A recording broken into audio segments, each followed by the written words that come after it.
You are capable of more than the life you're living, but you don't need to become someone else to get there. You don't need a personality transplant. You don't need to suddenly be louder, braver, or more confident. And honestly, I hate that that's the story that people are being sold. It's like somewhere along the way, a lot of people stopped believing that they could change things, that they had everything that they needed to create a different life.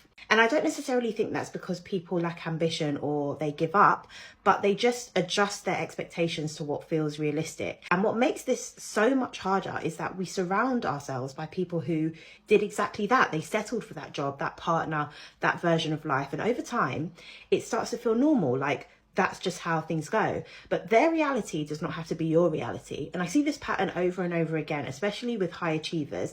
People who want more from their careers, who are tired of the rat race, but they just don't know how to get out. And the problem isn't that you're not capable. You're stuck because you don't know where to aim what you already have.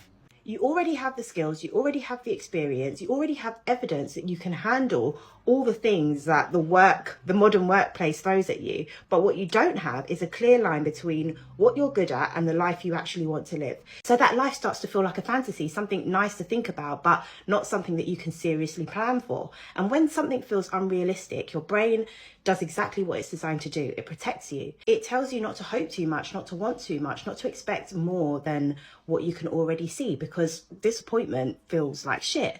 But pay attention to what that does over time. Every time you stay in a role that drains you because it's stable, or every time you accept being underpaid, you're not just making a practical decision, you're reinforcing an internal story that you're not worthy of more. And you're doing that consistently. And I don't believe that anyone is meant to spend decades trading hours for a capped salary, watching their actual life happen in the margins while someone else benefits from their thinking and their energy. That's not your ceiling. That's just where you've been operating because you couldn't see an alternative that felt solid enough to move towards.